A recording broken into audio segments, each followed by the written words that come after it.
RRB, l'invité du matin. Bonjour Elisabeth Noir. Bonjour Nicolas. Les gendarmes sont en première ligne pendant cette crise sanitaire, notamment pour faire respecter le confinement. Et vous recevez ce matin le général Marietti. Le général Marietti, commandant de la gendarmerie pour la Nouvelle-Calédonie, bonjour. Bonjour. Merci d'avoir accepté notre invitation.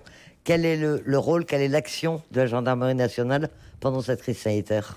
Nous avons simplement le rôle de veiller au bon respect du confinement à travers le contrôle du port des attestations, bien sûr, à travers le comportement individuel de chacun. Donc aujourd'hui, c'est à peu près 300 gendarmes jour qui sont engagés pour ce contrôle au quotidien.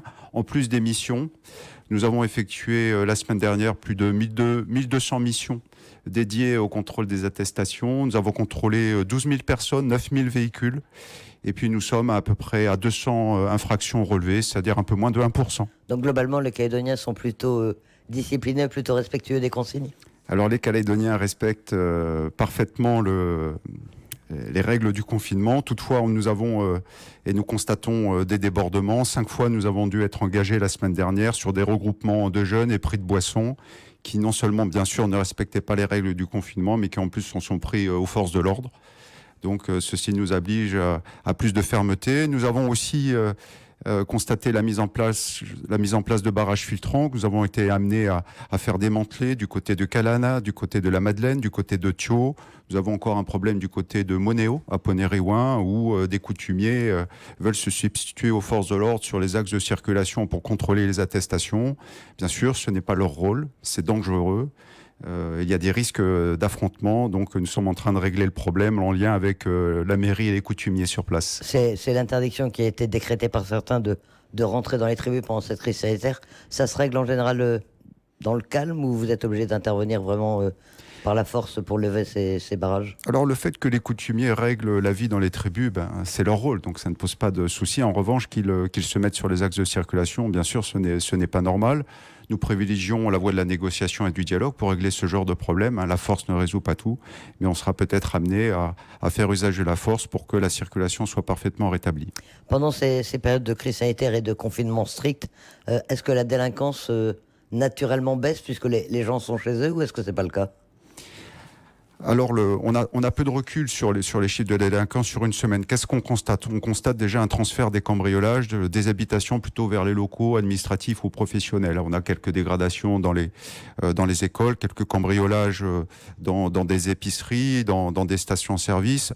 C'est toujours à faible préjudice. On a des vols essentiellement d'alcool, un peu d'alimentation. On a plus de 25% d'appels au centre opérationnel, au 17.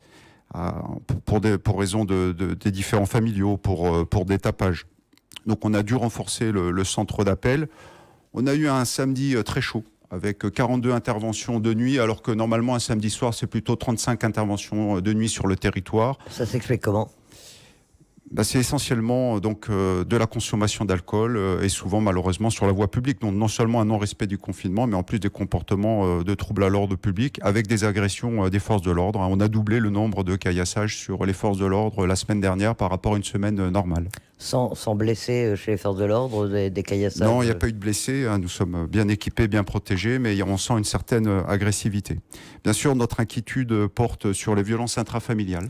Qui sont toujours plus importantes dans ces périodes de confinement, c'est ce qu'on dit. Voilà, alors nous sommes inquiets parce que d'abord on voit que le nombre de dépôts de plaintes baisse, donc ce qui n'est pas forcément un bon signe.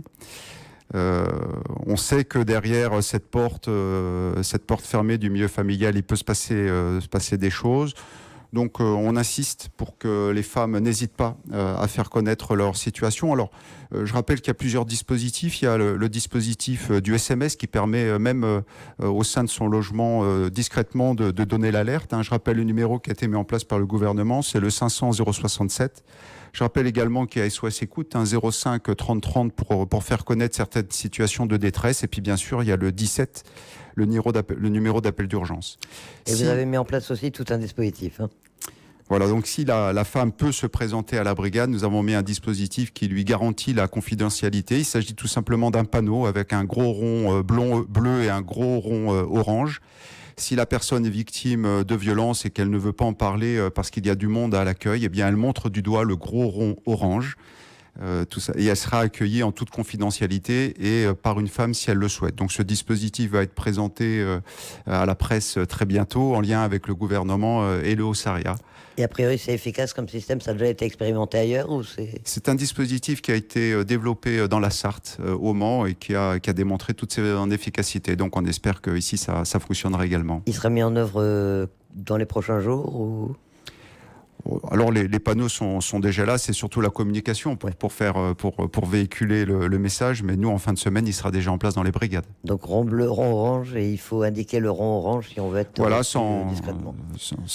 Sans même avoir besoin de prendre la parole, en indiquant du doigt le rond orange, le gendarme chargé de l'accueil sait ce qu'il a à faire.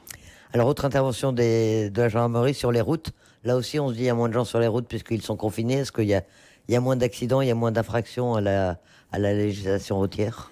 Alors on a encore déploré un mort la semaine dernière, un accident mortel de la circulation, un véhicule seul en cause avec 4 personnes et une femme qui ne portait pas la ceinture et qui était passagère. Depuis le début de l'année, nous sommes quand même sur une hausse de 10% de l'accidentologie. Que ce soit le nombre d'accidents, que ce soit le nombre de tués, nous sommes à 12 tués, que ce soit le nombre de blessés. Et on a constaté qu'avec des routes avec moins de circulation, eh bien, les gens avaient tendance à rouler beaucoup plus vite, ce qui rend encore plus dangereux les barrages filtrants. Donc je reviens sur ce sujet-là. Donc nous augmentons aussi le nombre de contrôles routiers pour faire baisser cette vitesse et éviter les accidents. La question qu'on se pose toujours, c'est est-ce que vous avez assez de moyens, est-ce que vous avez assez de forces de l'ordre, de personnel sur le terrain? On l'a vu dans des périodes troublées il y a quelques semaines. Là, dans cette période de confinement, est-ce que les forces dont vous disposez sont suffisantes pour effectuer toutes ces missions? Alors je rappelle toujours qu'on a 3 fois plus de gendarmes rapportés à la population qu'en métropole. Voilà. Après, il faut savoir les mettre au bon endroit et au bon moment. Nous ne cessons de manœuvrer, c'est-à-dire de basculer des effectifs. Donc actuellement, par exemple, on a basculé des effectifs du côté de Poney-Réouin pour régler ce problème de barrage. Nous avons basculé des effectifs du côté de Coumac parce que ça fait plusieurs soirs qu'il y a des situations. Voilà, tout l'art, c'est de mettre les effectifs au bon endroit et au bon moment.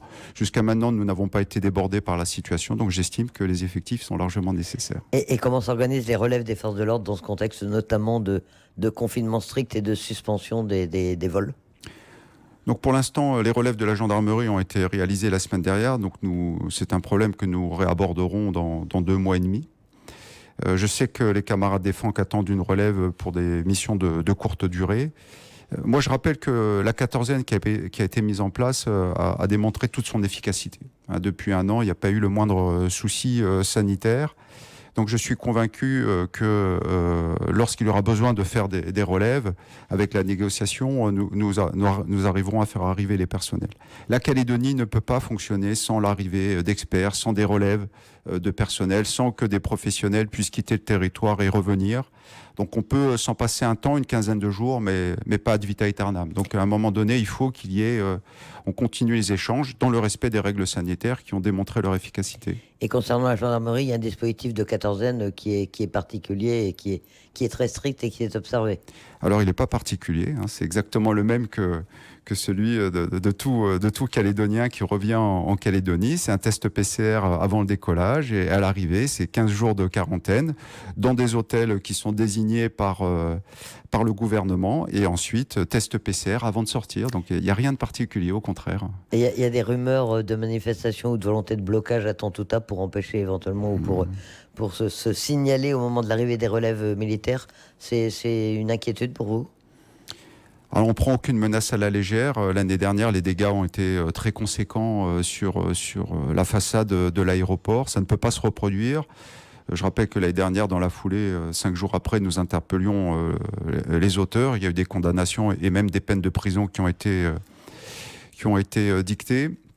Nous avons un dispositif d'alerte qui est prêt à faire face et nous renforcerons le dispositif si besoin, si la menace se confirme. Là aussi, vous le disiez, donc force suffisante, même si vous avez été mis à rude épreuve, on va dire, ces dernières semaines, avec notamment tout le problème de l'usine du Sud. Ça va, les effectifs sont suffisants et sont opérationnels? Alors sur l'usine du Sud, les effectifs sécurisent parfaitement l'usine. Il n'y a aucune intrusion depuis maintenant plus de 2 mois. Bien sûr, nous nous préparons aux besoins à la reprise de l'activité sur la mine, qui sera un autre sujet. Mais pour l'instant, les effectifs sont suffisants pour sécuriser totalement ce dispositif, bien aidé en cela par l'industriel, qui a pris ses responsabilités, qui a considérablement renforcé les mesures de sûreté. Parce que c'est une zone particulièrement difficile quand même à surveiller ou sur laquelle maintenir l'ordre. Il y a 50 km², plus de 50 km de grillage ou de clôture. Oui, c'est particulièrement délicat. Après, il y a des dispositifs modernes de surveillance avec des caméras, avec des dispositifs de détection. Des personnels de sécurité privée qui sont là déjà pour intervenir en premier rideau et détecter les intrusions. Et puis derrière, un dispositif musclé de la gendarmerie pour les interpeller. Beaucoup d'interventions, beaucoup d'interpellations. On le disait dans le journal il y a un instant. À Kawa également, la gendarmerie est intervenue pour interpeller des délinquants qui avaient commis un vol avec arme. Oui, malgré le confinement, la vie judiciaire continue. Et dès que nous avons eu des renseignements sur l'identité de l'auteur du VAMA sur Kawa, nous n'avons pas hésité à mener une vaste opération, bien que ça soit un dimanche matin. Donc, c'est pas forcément le meilleur moment en termes d'effectifs. On a engagé plus de 60 gendarmes et ça nous a permis, dans la matinée, d'interpeller les deux objectifs. Parallèlement à ça, il y a eu deux cambrioleurs ont été interpellés sur des faits commis dans les semaines précédentes. Donc je pense que sur Kawa, on devrait avoir un retour au calme. Général Marietti, commandant de la gendarmerie en Nouvelle-Calédonie, merci d'accepter notre invitation. Merci à vous.